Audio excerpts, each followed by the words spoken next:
1000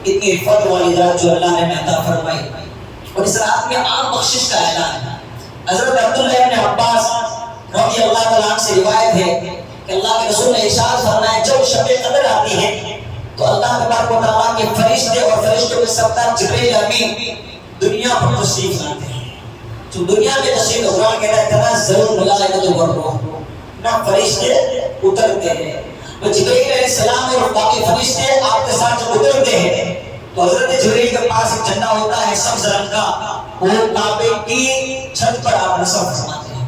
اور حضرت جبرائیل امین علیہ السلام فرشتوں کو حکم دیتے ہیں کہ فرشتوں پھیل جاؤ پوری دنیا میں پھیل جائے. حضرت جبرائیل کے 100 پر ہے، کتنے 100 پر ہے.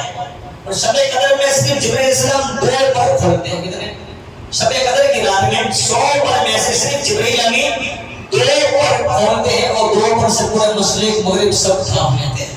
اتنے بڑے پر. اب فرشتوں سے جبرائیل فرماتے ہیں کہ فرشتوں جاؤ پوری دنیا میں پھیل جاؤ، جہاں پر بھی کوئی بندہ اللہ کا ذکر کرتا ہو، اللہ کی بندگی کرتا ہو، اللہ کی عبادت میں مصروف ہو، کوئی نعت میں، کوئی مقبرت میں، کوئی اللہ کے ذکر میں مبتلا ہو، تمام کے نام لکھ لینا، ان کی یادیں لے لینا ہے نا. اب فرشتے چلے جاتے ہیں. جب صبح کا وقت ہوتا ہے جبرائیل علیہ السلام تمام فرشتوں کو بلاتے ہیں، چلو وقت ہو چکا ہے جانے کا. تمام فرشتے جب آ جاتے ہیں فرشتے سے کرتے ہیں ہمارے سردار جبرائیل امین اللہ کے رسول کی امت پر اللہ تعالیٰ نے کیا معاملہ فرمایا، اس امت پر اللہ نے کیا معاملہ فرمایا. جبرائیل فرماتے ہیں کہ اللہ تبارک و تعالیٰ نے اس امت پر کرم کی نظر فرمائی ہے، کرم کی نظر فرمائی ہے اور سب کی اللہ نے مغفرت فرما دی سوائے 4 لوگوں کے. جبرائیل فرماتے ہیں سوائے 4 لوگوں کے اللہ نے سب کی مغفرت فرما دی. اب فرشتے سے جب یہ بات کہی تو حضور اپنے صحابہ حضور کا بیان فرما رہے ہیں. عبداللہ ابن عباس کے راوی ہیں. صحابہ نے عرض کی یا رسول اللہ صلی اللہ علیہ وسلم وہ 4 شخص کون ہیں؟ وہ محرم جو ہے نا کون ہے وہ بدنصیب 4 شخص؟ تو میرے آقا نے فرمایا 4 شخص میں سے پہلا شخص جو شراب پیتا ہے، تو شراب پیتا ہے نا کہ رات میں اس کی مغفرت نہیں ہوتی. جو اپنے ماں باپ کا نافرمان ہو اس کی بھی اس رات میں نہیں ہوگی مغفرت. تیسرا وہ شخص جو اپنے رشتہ داروں سے رشتہ توڑتا ہو اس کی بھی اس رات میں مغفرت نہیں ہوگی. اور چوتھا وہ شخص جو آپس میں دل میں کسی کے لیے کینہ بغض حسد رکھتا ہو اس کی بھی اس رات میں مغفرت نہیں ہوتی. یہ 4 شخص اس رات میں بھی اللہ کی رحمت سے دور رہتے ہیں، اس لیے اس رات میں مغفرت نہیں ہوگی. اگر ہم اپنے اندر جا کر دیکھیں کہ یہ 4 جو بدنصیبیاں جو ہیں یہ ہمارے اندر تو نہیں ہے نا. الحمدللہ چلو اللہ کا شکر شراب انسان نہیں بھی دے گئی ہے نا، کچھ ایسے ہوتے ہیں. مگر بالخصوص جو کہ دوسری بات میں نے بات بتائی کہ ماں باپ کا نافرمان. میں ماں باپ کے بارے میں نے مہینے میں 1-2 بار تو میرا بیان ہوتا ہی ہے والدین کے بارے میں. آج کا تو یہ دور ہے کہ ماں باپ کے سامنے اونچی آواز سے بات کرنا. قرآن کا حکم ہے اف لکم ولوالدین کہ ماں باپ کے سامنے اف تک نہ کیا جائے. تو اس بات پر بالخصوص توجہ کریں. گھر جائے نا کہ پہلے جا کر ماں باپ کے پیر پکڑ لینا، نہ ان سے پہلے معافی مانگے نہ بعد میں سب کچھ کرنا. شاید ہم سے ہمارے ماں باپ خفا ہو، ہم سے ہمارے ماں باپ ناراض ہو تو ہم اس سے معافی مانگے وہ ہمیں معاف کر دے اور آج کی رات جو عبادت ہم کریں وہ اللہ کی بارگاہ میں قبول ہو جائے. بالخصوص ماں باپ کے لیے ہم دھیان دیں، ہم توجہ دیں کہ والدین ہمارے زندہ ہیں تو ہم ان سے معافی مانگیں. اگر ہمارا والدین اس دنیا سے پردہ فرما گئے تو ان کے حق میں دعا کریں کہ اللہ تعالیٰ جن کے بھی والدین اس دنیا سے پردہ فرما گئے اللہ تعالیٰ ان تمام ماں باپ کی تمام والدین کی بے مثال مغفرت فرمائے. تو آج کی رات شب قدر کی رات ہے اور قرآن مجید ہمیں کثرت سے پڑھنا ہے. ہمیں نوافل کی نماز پڑھنا. نوافل کی بہت ساری فضیلتیں اگر ہمیں پڑھنی تو یہاں پرچے پڑھے ہیں، رات میں آئے پرچے بھی پڑھے ہیں تو ہم نوافل بھی پڑھے ہے نا. کوئی رات آپ نماز کے اندر مشغول رہے، قرآن مجید کی بالخصوص اب تلاوت کیا کریں. حدیث پاک میں آتا ہے میرے آقا صلی اللہ علیہ وسلم نے ایک شخص کو دیکھا کہ جو سورہ اخلاص جس نے پڑھی قل هو اللہ احد اللہ الصمد لم یلد ولم یولد ولم یکن له کفوا احد. کتنی چھوٹی سورت، کتنی چھوٹی. حضور نے دیکھا کہ ایک شخص نے سورہ اخلاص قل اللہ پڑھی، میرا آقا فرمایا وجبت، واجب ہو گئی. کیا فرمایا؟ وجبت. اب صحابہ رسول اللہ ابو ہریرہ عرض کرتے ہیں یا رسول اللہ کیا واجب ہو گئی؟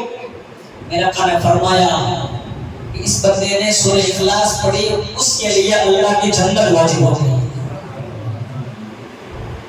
دیکھیں ذرا، عام دن میں بندہ سورہ اخلاص پڑھے تو اللہ کی جنت واجب ہو جائے. رمضان کا مہینہ اور 27ویں شب قدر کی رات میں اگر بندہ قرآن کی تلاوت کرے، سورہ اخلاص کی تلاوت کرے، سورہ فاتحہ کی تلاوت کرے نا، تو اللہ کس قدر رحمان، کس قدر مہربان ہوگا. سورہ فاتحہ الحمدللہ رب العالمین، یہ تو ہر کسی کو آتی ہوگی. اس کی بے شمار فضیلتیں. حضرت جبرائیل ہمیں کہتے ہیں کہ اگر میں سارے سمندر کو سیاہی بنا دوں، سارے سمندر کو سیاہی بنا دوں، سارے درخت کو قلم بنا دوں اور زمین اور آسمان کو کاغذ بنا دوں اور لکھنے پڑھاؤں نا، تب بھی میں سورہ فاتحہ کی فضیلت کو نہیں لکھ سکتا. اتنی بڑی فضیلتیں بیان کی گئی ہے حدیثوں میں سورہ فاتحہ کی، سورہ قل هو اللہ احد کی. تو ہمیں چاہیے کہ ہم اگر ہمیں قرآن نہیں آتا تو یہ چھوٹی چھوٹی صورتیں ہمیں ضرور آتی ہوگی. اس رات میں بیٹھے نوافل پڑھے اور نوافل پڑھنے کے بعد یہ چھوٹی چھوٹی جو صورتیں ہیں جو بہت بڑا مقام رکھتے ہیں، ان صورتوں پر عمل کریں اور ان کی تلاوت کیا کریں. اللہ تعالیٰ کی بارگاہ میں دعا ہے کہ اللہ تبارک و تعالیٰ ہم تمام کو ان باتوں پر خوب عمل کرنے کی توفیق عطا فرمائے. آمین و علینا الا البلاغ. السلام علیکم ورحمۃ اللہ تعالیٰ وبرکاتہ.